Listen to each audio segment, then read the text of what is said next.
Once all of the records have been migrated, we can actually remove the feature flag, right? Because just as when we first started out, the value of the feature flag's new name schema was always going to be false, now we're at a point where all of the records have been migrated. That means that value is always going to be true. So we can start removing the parts of the code that assume that the value is false. So that's not hard to do. And what about this part where we're incrementally updating the schema? Well, that can be deleted altogether because all of the records have now been migrated to the new schema. The old schema column is still there, but it's not being used for anything anymore. And now we're just going to remove any reference to the code where the old schema could have been used. And that means that we get to get rid of all of that code.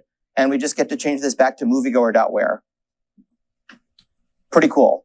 And once that's done, and that's been running for a while and we're confident of where things are at, then we can do the last step, which is removing the unnecessary old columns. So the name column, which is the thing that we were trying to replace, and that temporary column called migrated that was just keeping track of whether each record was migrated or not.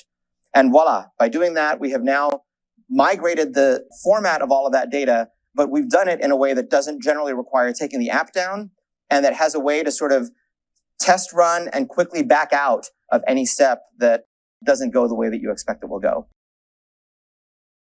And by the way, there's other cool things you can do with feature flags. They're not only useful for upgrades. One thing they're very useful for is what some companies call pre-flight checking. You've got a new feature and you're not 100% sure of, if the performance is going to be okay when you turn it on for everybody. So what you want to do is turn it on for a small number of people at a time. So you can imagine adding a column to, your user model or something like that, or a feature flag that basically says, with some probability, turn on the feature for a small subset of users, 5%, right? And if everything looks good, then you change that value to 15%. And you can do that while the app is running. So this is sort of another use for having multiple code paths, right? There's a code path where only a subset of users get access to a new feature because you want to increase your confidence that the feature actually works the way you expect and that the performance impact of the feature is something that your system is compatible with. You can use them for A/B testing. You're testing out, for example, a change to your user interface, and you want to see if users' behavior changes as a result. So with some probability, you want to select a subset of people to be in the A group and a subset of people to be in the B group. This is another popular one, a complex feature whose code spans multiple deploys. So you have a feature where there's a lot of code that has to be in place before the user can be sort of given the feature as something to do. It's a good idea to be rolling out that code continuously, but you can protect all the parts of that code with a feature flag so that until you decide to really turn on the feature for the user, the code is there, but it's not really accessible.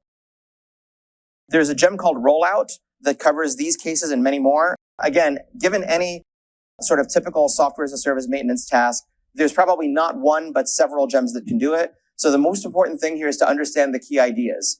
Multiple code paths and the ability to select at runtime which of those code paths is used, right? That you can use it for upgrades, testing, and all kinds of other stuff. So that's sort of a quick rundown on feature flags.